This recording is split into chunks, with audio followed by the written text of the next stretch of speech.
I have no reservations about understanding God as the creator of all that is, but we must begin to understand that the role God gave the human race to play in creation is not the role we've been playing to date.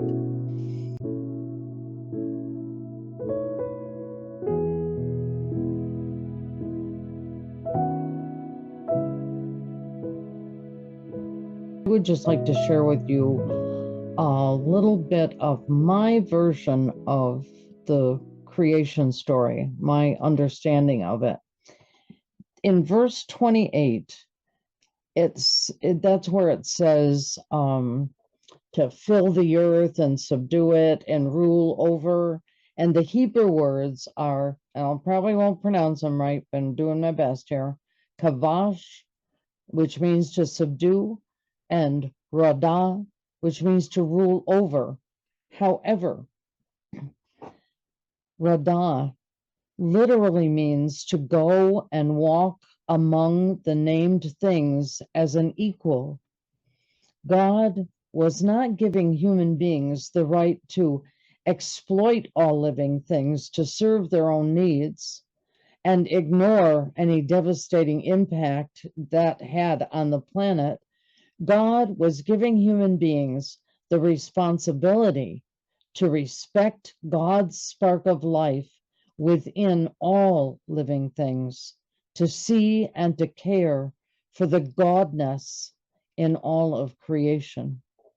So here is my version of the last few verses of the creation story from Genesis 1 and going through chapter 2, just the first verse.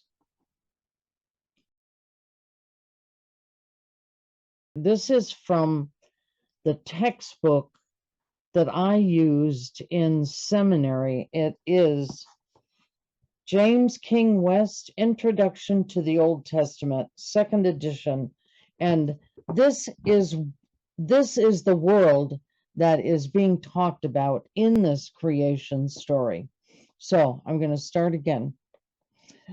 Then God said, "Let us make a being in our image, in our likeness, and let them rule over the fish of the sea and the birds of the air, over the livestock, over all the earth, and over all the creatures that move along the ground." So God created a being in God's own image. In the image of God, this being was created. Male and female, God created these new beings. And God blessed them and said to them, "Be fruitful and increase in number. Fill the earth and nurture the growth and life of all things. Make it a place teeming with life, the fish of the sea, the birds of the air, and every living creature moving on the ground."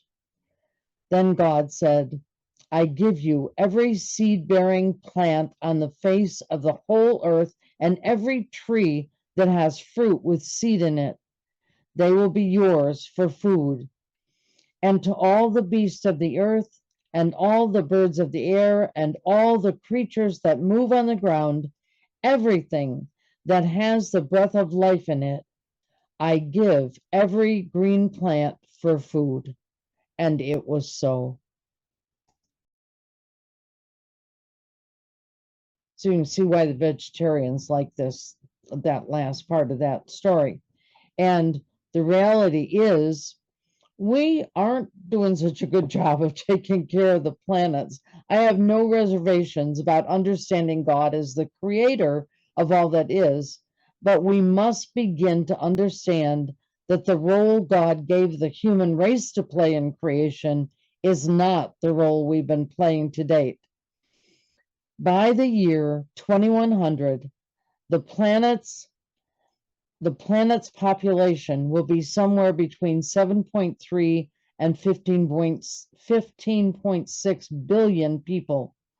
Fertile soil, clean water, and clean air, that is needed to support all the ecosystems that support and supply the human race with the food, fresh water, and clean air that we need to survive. Did you know that 70% of the planet that the planet is water, but only 3% is fresh water, and 2/3 of that is frozen in glaciers or other ways unavailable. And so there are lots of other statistics that tell us we're not doing a good job. We've taken the natural resource of water for granted, and already there are shortages, droughts, and floods that are happening locally and globally. Did you know that 1/3 of all the world's food that we produce for human consumption, 1/3 of it is wasted or lost? And that's according to the United Nations Food and Agriculture Organization.